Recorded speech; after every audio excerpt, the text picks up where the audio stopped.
तुमने कभी महसूस किया है वो मोमेंट जब तुम अपनी गर्लफ्रेंड या वाइफ से बात कर रहे हो और सडनली फील होता है कि हम दोनों एक ही लैंग्वेज में बात कर रहे हैं पर समझ कुछ और ही रहा है। वो तुमसे कहती है आज ऑफिस में बहुत बुरा हुआ और तुम तुरंत सोल्यूशन देने लगते हो। तो बॉस से बात कर, रेजिग्नेशन दे दे, डिपार्टमेंट चेंज कर ले। पर वो और अपसेट हो जाती है। वो गुस्से में कहती है तुम्हें कुछ समझ नहीं आता, मैं सॉल्यूशंस नहीं चाहती थी, मैं बस चाहती थी कि तुम सुनो। और तुम कंफ्यूज स्टैंड करते हो सोचते हुए मैंने गलत क्या किया, मैंने तो हेल्प ही करने की कोशिश की। या उल्टा सीन, तुम अपसेट हो, कुछ प्रॉब्लम है, तुम चुप हो, अपने रूम में स्पेस चाहते हो, पर तुम्हारी पार्टनर नॉक कर रही है, क्या हुआ, बात करो, चुप क्यों हो, मुझे क्यों नहीं बता रहे। और जितना वो फोर्स करती है उतना ज्यादा तुम विड्रॉ करते हो और वो सोचती है ये मुझसे दूरी क्यों बना रहा है, क्या मैंने कुछ गलत किया, क्या इसका प्यार कम हो गया है। और तुम सोचते हो मैं बस थोड़ा अकेला रहना चाहता हूं, प्रोसेस करना चाहता हूं, वो समझती क्यों नहीं। और यहां से शुरू होती हैं fights, misunderstandings, silent treatments, resentment. और स्लोली वो रिलेशनशिप जो प्यार से शुरू हुई थी वो बन जाती है एक बैटलफील्ड। और तुम दोनों सोचते हो हम इतने अलग कैसे हो गए, पहले इतना अच्छा था, अब हर छोटी बात पे फाइट होती है। पर आज मैं तुम्हें एक बुक की कहानी सुनाता हूं जो एक्सप्लेन करती है ये सब। एक बुक जो बन गई 90s की highest ranked non fiction work, एक बुक जिसने 50 मिलियन से ज्यादा कॉपीज बेच दी वर्ल्ड वाइड, एक बुक जो पॉपुलर कल्चर में इतनी एम्बेड हो गई कि आज भी लोग बोलते हैं men are from Mars, women are from Venus. ये फ्रेज सुना है ना तुमने, यहां से आया है। ये बुक है men are from Mars, women are from Venus by doctor John Gray. और ये सिर्फ एक रिलेशनशिप एडवाइस बुक नहीं है, ये एक ट्रांसलेशन गाइड है, एक डिकोडर है जो तुम्हें समझाती है कि तुम्हारा पार्टनर जो कर रहा है, जो बोल रहा है, उसका एक्चुअल मतलब क्या है। क्योंकि प्रॉब्लम ये नहीं कि तुम दोनों इनकम्पैटिबल हो, प्रॉब्लम ये है कि तुम दोनों डिफरेंट लैंग्वेजेस बोल रहे हो और कोई ट्रांसलेट नहीं कर रहा। तो सुनो केयरफुली, क्योंकि अगले 25 मिनट्स में जो मैं तुम्हें बताने वाला हूं वो शायद तुम्हारी रिलेशनशिप को बचा ले, तुम्हारी फाइट्स को कम कर दे, तुम्हारी अंडरस्टैंडिंग को बढ़ा दे। रेडी हो तो चलो शुरू करते हैं। ग्रे की बुक एक सिंपल प्रेमिस के साथ शुरू होती है। इमेजिन करो कि मेन और वुमेन लिटरली डिफरेंट प्लैनेट से हैं। मेन मार्स से हैं, वो aggressive planet, warrior planet, action oriented planet. Women Venus से हैं, वो planet of love, beauty, emotions, connection. दोनों प्लैनेट्स पे लाइफ बिल्कुल डिफरेंट इवॉल्व हुई, कल्चर डिफरेंट है, वैल्यूज डिफरेंट हैं, कम्युनिकेशन स्टाइल्स डिफरेंट हैं। और एक दिन ये दो सिविलाइजेशंस मिलती हैं, फॉल इन लव होती हैं। पर समस्या ये है वो एक दूसरे की लैंग्वेज समझते ही नहीं। ग्रे कहते हैं कि ये सिर्फ मेटाफर नहीं है, ये काफी हद तक रियलिटी है। मेन और वुमेन फंडामेंटली डिफरेंट तरीके से वायर्ड हैं, साइकोलॉजिकली, इमोशनली, कम्युनिकेटिवली। और जब हम ये डिफरेंसेस को समझते नहीं तब प्रॉब्लम्स शुरू होती हैं। पहला मेजर डिफरेंस, कम्युनिकेशन। जब मेन बात करते हैं उनका गोल होता है इंफॉर्मेशन एक्सचेंज करना, फैक्ट्स देना, सॉल्यूशंस देना, एफिशिएंट होना, डायरेक्ट होना। पर जब विमेन बात करती हैं उनका गोल होता है कनेक्शन बनाना, फीलिंग्स शेयर करना, एम्पैथी रिसीव करना, प्रोसेस करना। ग्रे एक क्लासिक एग्जांपल देते हैं। वुमेन कहती है आज ऑफिस में बहुत स्ट्रेसफुल डे था, बॉस ने मुझ पर चिल्लाया, प्रोजेक्ट डेडलाइन मिस हो गया, मैं बहुत अपसेट हूं। अब मार्शियन यानी मैन का इमीडिएट रिस्पॉन्स होता है तो रेजिग्नेशन दे दे, या बॉस से डायरेक्टली कन्फ्रंटेशन कर, या प्रोजेक्ट को बेटर प्लान कर अगली बार। वो सोचता है मैंने तो हेल्प की, सॉल्यूशंस दिए। पर विनियसियन यानी वुमेन ये सब सुनकर और अपसेट हो जाती है, क्योंकि उसको सॉल्यूशंस नहीं चाहिए थे, उसको बस चाहिए था कि कोई सुने, एम्पैथाइज करे, वैलिडेट करे उसकी फीलिंग्स को। वो सुनना चाहती थी कि wow that sounds really tough, मैं समझ सकता हूं कि तू कितनी स्ट्रेस्ड होगी, टेल मी मोर। ग्रे एक्सप्लेन करते हैं कि मेन बचपन से ट्रेंड होते हैं प्रॉब्लम सॉल्वर्स बनने के लिए, उनकी सेल्फ वर्थ जुड़ी होती है फिक्सिंग थिंग्स से। तो जब कोई प्रॉब्लम बताता है ऑटोमेटिकली उनका ब्रेन स्विच होता है सॉल्यूशन मोड में। पर विमेन बचपन से ट्रेंड होती हैं इमोशनल कनेक्टर्स बनने के लिए, उनकी सेल्फ वर्थ जुड़ी होती है रिलेशनशिप्स और अंडरस्टैंडिंग से। दूसरा major difference, stress handling. Gray introduce करते हैं कॉन्सेप्ट ऑफ दी केव।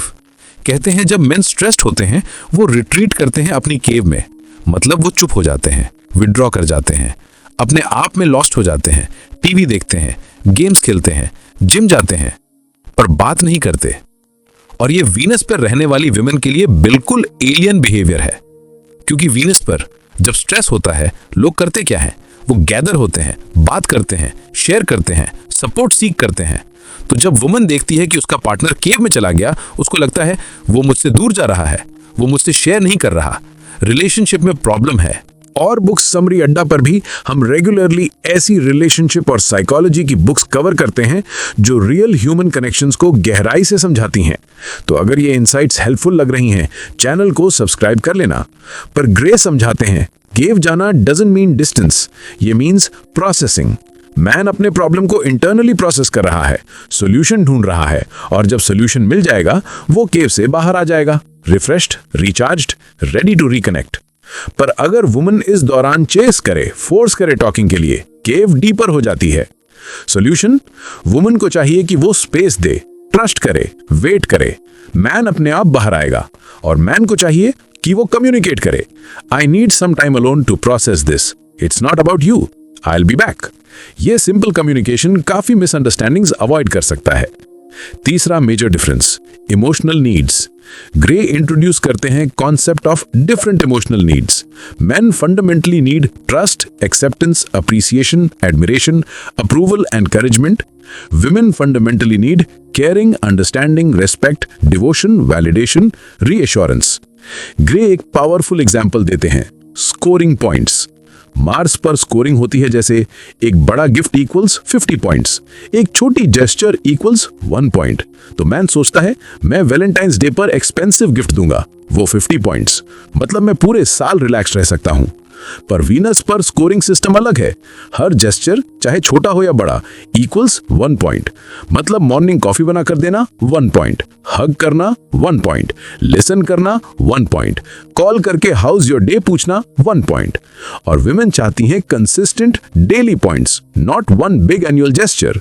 तो जब मैन सोचता है मैंने तो इतना बड़ा गिफ्ट दिया, पर वुमन फील करती है अनलव्ड, क्योंकि वो डेली छोटी छोटी जेस्चर्स नहीं मिल रही, और मैन कंफ्यूज्ड हो जाता है मैं तो इतना कुछ कर रहा हूं। ग्रे का मैसेज है मैन को चाहिए कि वो कंसिस्टेंट छोटे एफर्ट्स करें, डेली, कंसिस्टेंटली, थॉटफुली, और वुमन को चाहिए कि वो अप्रिशिएट करें जब मैन एफर्ट्स कर रहा है, इवन अगर वो परफेक्ट नहीं। चौथा difference, the rubber band theory and the wave theory. Grey explain करते हैं कि मेन इमोशनली बिहेव करते हैं लाइक रबर बैंड्स, वो क्लोज आते हैं, फिर पुल अवे होते हैं, फिर वापस क्लोज आते हैं, ये नेचुरल साइकिल है। पर विमेन इमोशनली बिहेव करती हैं like waves, up down, happy sad. Grey कहते हैं कि जब मैन रबर बैंड की तरह पुल अवे होता है, केव में जाता है, ये डजंट मीन रिलेशनशिप में प्रॉब्लम है, ये नेचुरल है। वो अपनी इंडिपेंडेंस फील करना चाहता है, अपनी ऑटोनॉमी रीअसर्ट करना चाहता है, और फिर ऑटोमेटिकली वो स्प्रिंग बैक होगा। पर जब वुमेन वेव की तरह डाउन जाती है, इमोशनल क्रैश, ये डजंट मीन कुछ स्पेसिफिकली रॉन्ग हुआ है, ये इमोशनल साइकिल का पार्ट है। और मैन का रोल है सिंपली उसे सपोर्ट करना, वैलिडेट करना, बिना फिक्स करने की कोशिश किए। ग्रे वॉर्न करते हैं बिगेस्ट मिस्टेक मैन करता है जब वुमेन डाउन होती है, वो ट्राई करता है चीयर अप करने की, don't be sad, look at the positive, you are overreacting. ये सब वर्स्ट पॉसिबल रिस्पॉन्सेज हैं। Women feels invalidated, dismissed, misunderstood.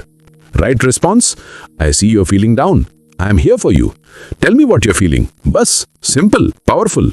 Similarly biggest mistake women करती है जब मैन पुल अवे होता है, तो वो पर्सनली लेती है, वो मुझे नहीं चाहता, रिलेशनशिप खत्म हो रही है, मैंने कुछ गलत किया। नहीं, ये उसके बारे में नहीं है, ये नेचुरल साइकिल है। Right response, give space, trust the process, don't chase, वो वापस आएगा। अब प्रैक्टिकल एडवाइस की बात करते हैं। ग्रे कई टेक्निक सजेस्ट करते हैं बेटर कम्युनिकेशन के लिए। पहला, लव लेटर्स। जब भी बिग फाइट हो या रिजेंटमेंट बिल्ड हो रही हो, राइट अ लव लेटर, पर स्पेसिफिक फॉर्मेट में। First, express anger. I am angry that. Then, hurt. I am hurt that. Then, fear. I am afraid that. Then, regret. I am sorry that. और फिर love.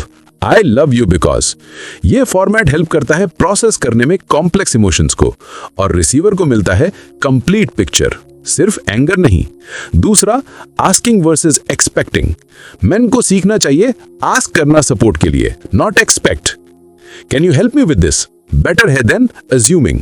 और women को सीखना चाहिए clearly ask करना, not hint. I would really appreciate if you could, better than you never. तीसरा, timing. No करो कब बात करनी है और कब नहीं। अगर मैन अभी अभी होम आया है स्ट्रेस्ड, वो टाइम नहीं सीरियस डिस्कशन का। सिमिलरली अगर वुमन इमोशनल क्रैश में है, वो टाइम नहीं लॉजिकल प्रॉब्लम सॉल्विंग का। ग्रे एम्फसाइज करते हैं सक्सेसफुल रिलेशनशिप्स में की है फ्लेक्सिबिलिटी, अडेप्टेबिलिटी, अंडरस्टैंडिंग, कॉम्प्रोमाइज। दोनों पार्टीज को चाहिए कि वो थोड़ा एडजस्ट करें। मैन को थोड़ा ज्यादा इमोशनल बनना सीखना चाहिए, वुमेन को थोड़ा ज्यादा डायरेक्ट कम्युनिकेशन सीखनी चाहिए।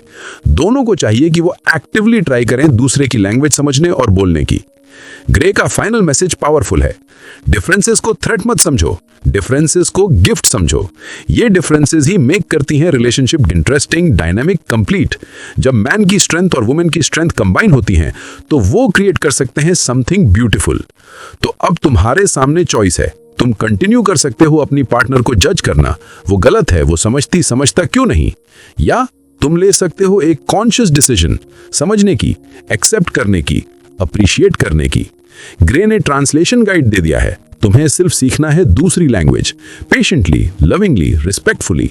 रिमेंबर, तुम दोनों डिफरेंट प्लैनेट से हो, पर प्यार ने तुम्हें साथ लाया है और अंडरस्टैंडिंग तुम्हें साथ रखेगी।